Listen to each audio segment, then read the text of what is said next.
सर्पादिराजा कण्ठादितो ये ध्यानस्ततस्यैव फणाभितानं यस्योऽपि सर्गं निर्वर्तयत्यं नमामि पार्श्वं महताधरेणे नमामि पार्श्वं महताधरेणे। बोले 1000 वर्षीय चिंतामणि पार्श्वनाथ भगवान की, 1000 वर्षीय महावीर भगवान की, गोमटेश्वर बाहुबली भगवान की। ज्ञान और संयम से जीवन भरा है, कर्मों का काल जिसने हरा है, करते गुरु के चरणों का वंदन, इतनी हमारी यह प्रार्थना है। हम पर सदा तुम कृपा दृष्टि रखना, कोटि स्तरों से मम वंदना है। हम पर सदा तुम कृपा दृष्टि रखना, कोटि स्वरों से मम वंदना है। बोलो परम पूज्य चक्रवर्ती आदि सागर जी महाराज की, परम पूज्य चक्रवर्ती शांति सागर जी महाराज की, परम पूज्य चक्रवर्ती महावीर कीर्ति जी महाराज की, परम पूज्य चक्रवर्ती विमल सागर जी महाराज की, परम पूज्य चक्रवर्ती सन्मति सागर जी महाराज की। संयम सौरभ साधना जिनको करे प्रणाम, त्याग तपस्या तीर्थ का सुंदर सागर नाम, सुंदर सागर नाम। बोलो परम पूज्य चक्रवर्ती सुंदर सागर जी महाराज की, परम पूज्य प्रथम गणेश विजयमती माता जी की, जैन धर्म की।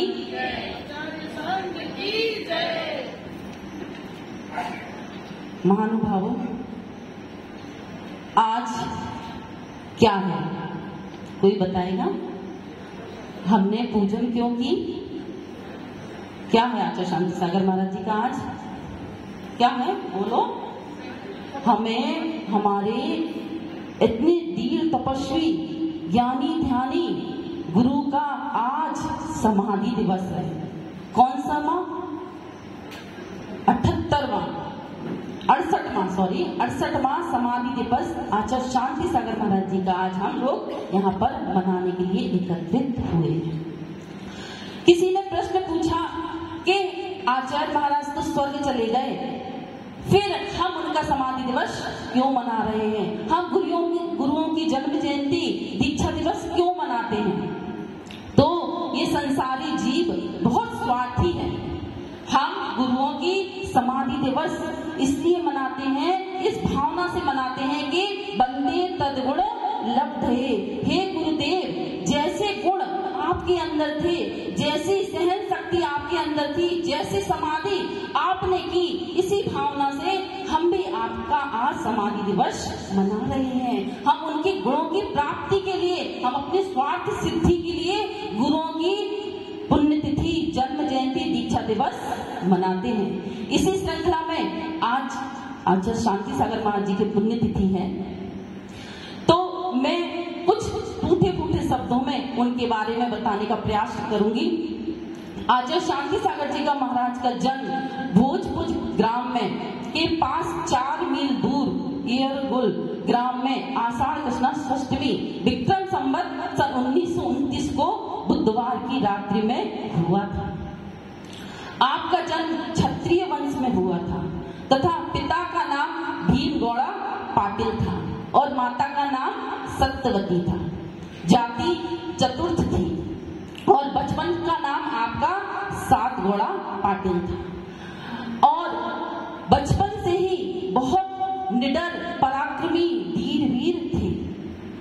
वह जब पहले जमाने में तो छोटी ही उम्र में शादी विवाह हो जाते थे, जैसे आप लोगों में साटा गाटा हो जाता ना, वैसे ही कि तुम्हारा पुत्र हुआ और उनकी पुत्री हुई तो हम शादी कर देंगे। ऐसे ही जब आचार्य श्री 9 वर्ष के थे तो 6 वर्ष की कन्या के साथ उनका विवाह हो गया, लेकिन वह कन्या मात्र 6 मास में ही उसका देहांत भी हो गया।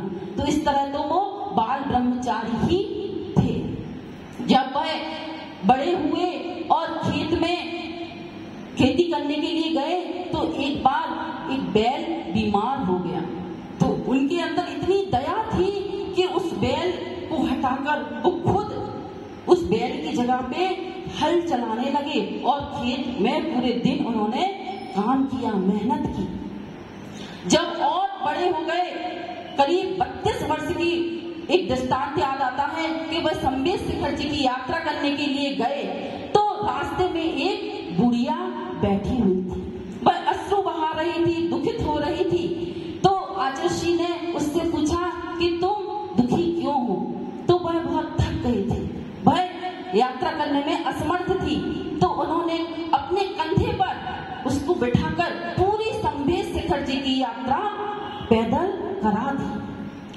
और जब वह 37 वर्ष के हुए तो उनके पिता की मृत्यु हो गई और उनने अपने माता पिता दोनों की अच्छी समाधि भी करवाई और घर में ही 4 वर्ष तक रहे। और पिता की मृत्यु के बाद वह रोज एक उपास, एक आहार करते थे और तभी से उनके मन में ये भावना थी कि मैं दिगंबर दीक्षा धारण करूंगा और वह घर पर रहकर ही इसका प्रयास करने लगे। जब देवेंद्र कीर्ति उनके गुरु थे, उनसे जब उन्होंने उनका दर्शन किया और अपनी भावना व्यक्त की कि मुझे मुनि बना दो, तो देवेंद्र कीर्ति जी ने बोला कि यह मार्ग इतना आसान नहीं है, बहुत कठिन है, तुम नहीं चल पाओगे।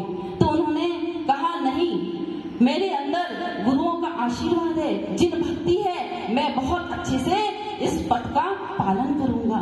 और 1915 में उन्होंने क्षुल्लक दीक्षा धारण कर ली। क्षुल्लक दीक्षा लेते ही उन्होंने सम्यक दर्शन, सम्यक ज्ञान, सम्यक चारित्र का प्रचार प्रसार किया और लोगों के मन से मिथ्यात्व निकाला।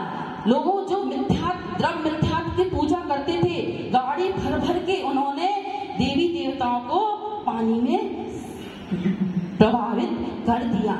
इस पर जब यह खबर राजा के पास पहुंची तो राजा उनके पास आया और उसने पूछा कि आपने ऐसा क्यों किया? तो उन्होंने कहा कि जैसे गणेश चतुर्थी होती है और पर्व का काल होता है, उसके बाद आप क्या करते हो? उसको जल में प्रभावित कर देते हो। इसी प्रकार इन देवी देवताओं का पर्व काल अब समाप्त हो गया है और वे स्थायी रूप से जिनेंद्र प्रभु की पूजा करेंगे, इसलिए मैं इनको प्रभावित कर दिया। इतना तर्कपूर्ण उन्होंने उत्तर दिया कि वह राजा भी निरुत्तर हो गया। और ऐसे ही सन 1920 में उन्होंने मुनि दीक्षा धारण कर ली और मुनि दीक्षा धारण करके पूरे भारतवर्ष में उन्होंने भ्रमण किया। जब उनका चातुर्मास मथुरा हुआ, उसके बाद वह मेरठ, हस्तिनापुर और दिल्ली में भी उन्होंने चातुर्मास किया। और दिल्ली में लाल किले पर उन्होंने अपनी, मतलब पहले के जमाने में अंग्रेजों का शासन था, मुगलों का शासन था, तो ऐसे निर्ग्रंथ विहार नहीं कर पाते थे। उनके जो गुरु थे वो भी एक ओट लगा के आहार करने के लिए जाते थे और जब वह उपाध्याय उनकी आहार जहाँ फिक्स कर देता था वहां वो आहार करके आते थे। लेकिन उन्होंने शास्त्रों का अध्ययन किया और उन्होंने निर्वाध ये मुनिचर्या बताई और उनको गुरु भी कहा जाता है। क्यों कहा जाता है कि जब उन्होंने निर्ग्रंथ दीक्षा धारण की, उपचार पूर्वक अपना ये चर्या का पालन किया, तो उनके गुरु भी प्रभावित हो गए और वह उनके पास आए कि मैं भी इस चर्या का पालन करूंगा। तो उन्होंने अपने शिष्य से ही फिर दीक्षा ली, देवेंद्र कीर्ति जी ने। और इस प्रकार जब वो दिल्ली गए तो दिल्ली के लाल किले पर उन्होंने खड़े होकर फोटोएं वगैरह खिंचवाई। क्यों? उन्हें फोटो खिंचवाने का शौक नहीं था, लेकिन वह यह निर्ग्रंथ चर्या पूरे देश में भ्रमण करे, इसको दिखाना था कि उन पे कोई आवरण नहीं लगना चाहिए। ऐसी उनकी चर्या थी। तो कहते हैं कि तुम ना होते तो आगम कौन कहता, इस नग्नता को दिगंबर कौन कहता। ये तो करिश्मा है आचार्य शांति सागर का, वरना नंगों को संत कौन कहता, वरना नंगों को संत कौन कहता। ऐसे आचार्य शांति सागर महाराज जी के बारे में मैं क्या कहूँ। सूरज को दीपक दिखाना जैसा है। चंद मिनटों में ऐसे गुणों का वर्णन तो हम नहीं कर सकते, बस उनके ऊपर कई बार उपसर्ग हुआ। अभी आप फोटो देख रहे थे जो उनके गले में सर्प लपटा हुआ था, वह उड़ने वाला सर्प था। कोनूर की गुफाओं में जब वो ध्यान करते थे तो एक बार बहुत लंबा और खूंखार सर्प उस गुफा में आ गया और वह उनके शरीर पर 3 घंटे तक लिपटा रहा, कीड़ा करता रहा, लेकिन वह अपनी ध्यान अवस्था से विचलित नहीं हुए। तब की ये फोटो है। एक बार नहीं, ऐसे उपसर्ग उन पर कई बार हुए। शास्त्रों में जब हम उनकी जीवनी पढ़ते हैं तो 5 बार उन पर सर्प का उपसर्ग हुआ, लेकिन उन्होंने समता भाव से सहन किया। उनका ये कहना था कि जब हमने पूर्व भाव में उसका कुछ बिगाड़ा होगा कोई जीव का, तो वो हमें सताएगा, लेकिन जब हमने उसको कुछ नहीं बिगाड़ा तो कोई जानवर हमको नुकसान नहीं पहुंचा सकता। ऐसी उनकी सब जीवों के प्रति मैत्री भाव थी। शेर का भी समागम, उससे भी भेंट उनकी 5 बार हुई और उन्होंने 42 चातुर्मास किए और 35 मुनीम अवस्था के 35 वर्ष में उन्होंने 27 वर्ष 2 महीने 33 दिन उपास में निकाले। इतने उन्होंने अपने जीवन काल में उपास किए। लगभग 9,938 उपास उन्होंने अपने पूरे जीवन काल में किए हैं। ऐसे और नमोकार मंत्र की 18 करोड़ जापे उन्होंने किए हैं। ऐसे कई बार उनके ऊपर उपसर्ग आए। मैं कहां तक कहूं, बस हम तो यही कहते हैं कि सागर की गहराई को नापा नहीं जा सकता, सागर की गहराई को नापा नहीं जा सकता, आसमान के तारों को गिना नहीं जा सकता, माँ सरस्वती के भंडार को तौला नहीं जा सकता और आचार्य शांति सागर जी के गुणों को गाया नहीं जा सकता। तो हमारी इतनी कहाँ सामर्थ्य है जो ऐसे आचार्य के बारे में हम तो छोटी मोटी यही अपनी श्रद्धांजलि उनके चरणों में अर्पित करते हैं कि संतों का हो तुम्हें नमन, युग पुरुषों का बंधन, संतों का हो तुम्हें नमन, युग पुरुषों का नमन, आचार्य शांति सागर जी को 100 बार नमन। आदिनाथ से महावीर तक, आदिनाथ से महावीर तक जिनचर्या बतलाई, कुंद कुंद सी उसी तरह की मुनिचर्या बतलाई। आदि सिंधु भी उसी श्रृंखला के हैं लघुनंदन, आचार्य शांति सागर जी को 100 बार नमन। दक्षिण भारत वसुंधरा का इतिहास गवाही है, दक्षिण भारत वसुंधरा का है इतिहास गवाही।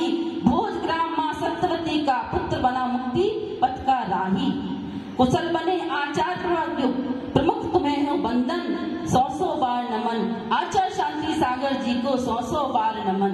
लुप्त मुनिचर्या को जीवन दिया था तुमने, लुप्त मुनिचर्या को जीवन दान दिया था तुमने, नग्न दिगंबर मुद्रा को सुबद्ध किया था तुमने, इसीलिए संत जगत करता तब चरणों में बंधन, 100 बार नमन। आचार्य शांति सागर जी को 100 बार नमन।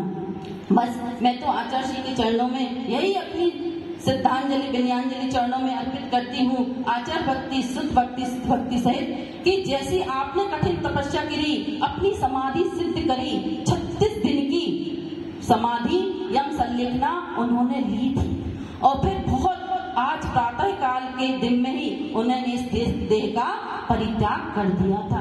तो ऐसी शक्ति हम सबके अंदर भी आए, ऐसी भावना हम सब भी भाए कि हमारा भी ऐसा उत्कृष्ट समाधि मरण हो और स्त्री पर्याय का हम छेदन करें और मुक्ति को प्राप्त करें। बोलो ओम नमः सिद्धेश्वर। नमस्ते।